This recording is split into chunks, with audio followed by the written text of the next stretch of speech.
Anong tawag dito? Tinolang ano ba? Tinolang string beans. Kain po tayo. Thank you Lord sa pagkain. Ang sarap po ng pagkain ko.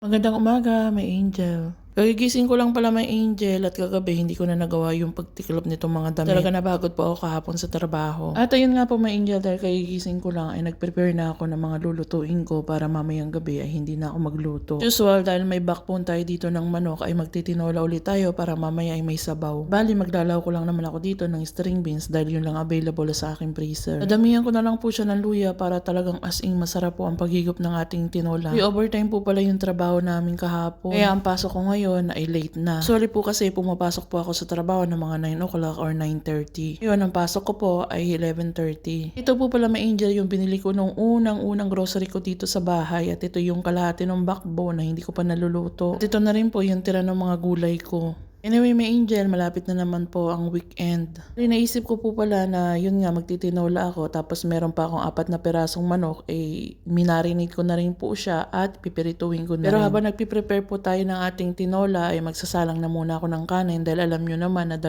piraso lang yung aking lutuan dito sa bahay. Yung maliit na kaldero na yan, ayan din mamaya ang pagpipirituan ko ng manok. Gandaan lang po kasi may Angel, madali lang po magluto dito sa electric na to. Electric cooking stove ba ang tawag dito? Correct me if I'm wrong, my Angel, and comment down below. Siyempre, hindi mawawala sa atin ang pagtimpla ng kape para pampagising. Na rin po pala ako nag-init ng tubig sa kawali dahil wala naman akong pag-iinitan. Nagpunta po pala ako sa carport ay may nakita akong sale na initan ng tubig yung di electric. Kaya lang may Angel. 35 lang naman siya, kaya lang hindi siya kasya sa aking budget. Kaya siguro next time na lang. Po pala sa kape may Angel ay umiinom din po ako ng warm water bago magising. Pagkagising po pala sa umaga. Natutunan ko rin po pala may Angel na yung ganito palang spring onion ay kailangang igigisa mo para mas masarap daw. Natutunan ko lang doon sa isang taga Bicol na Pilipina. So tingnan nyo naman may Angel, ang hiwa ko nung aking luya ay sobrang lalaki. Medyo mapurol po pala yung aking kutsilyo. Pag umuwi po pala ako ng probinsya, dadaling ko yung kutsilyo niyan, ay papahasa ko doon sa asawa ko at kukuha na rin ako doon ng malaking kutsilyo para hindi na ako bumili. So mga nagtatanong pala sa akin kung solo ko daw yung apartment, yes po. Sa ngayon, solo ko siya pero may parating daw akong kasama dito. Bali parang 2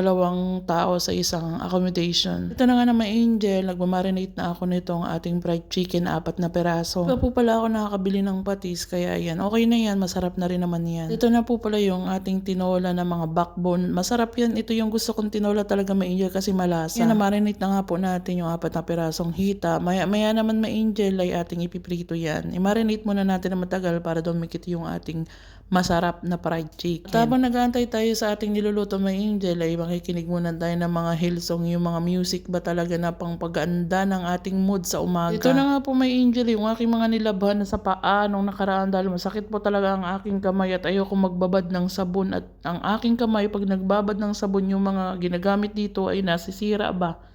Nagbabakbak yung mga kamay ko tapos nagsusuka. Kaya yung umaga lang talaga ang time ko dahil kagabi talaga ay nako sobrang pagod. At ayun nga may Angel, nung pagkasain ko, hinugasan ko na rin yung maliit na kaldero at syempre dyan tayo magpipirito. At ito po pala yung ating harina at syempre nilagyan ko ng mga anik-anik na pampalasa para masarap ang ating fried chicken, parang KFC ba. At ayun, pagdalawain lang natin ang lagay para asing maluto ng maayos. Kalkulado ko naman yung time ko may Angel dahil mga 4 station lang naman yung aking pagtatrabahuan. At ayun nga may Angel, malapit na maluto ang ating fried chicken.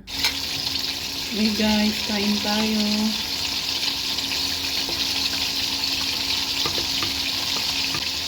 Hindi ko anong tawag dito, tinolang ano ba? Tinolang may string beans. Dito na lang tayo kumain. Pwede din naman yan. Ito niluluto ko yung pritong manok. 4 na peraso yan para meron tayo mamayang gabi or sa isang araw. Isang lutuan na lang. Laging umuwi ako ngayon ng late. Kain po tayo. Thank you Lord sa pagkain. Ang sarap po ng pagkain ko.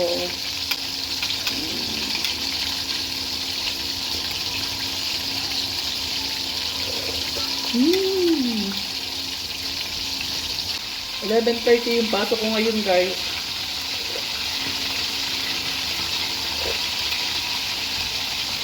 Ngayon 10 o'clock na. Malapit lang naman yung trabaho ko.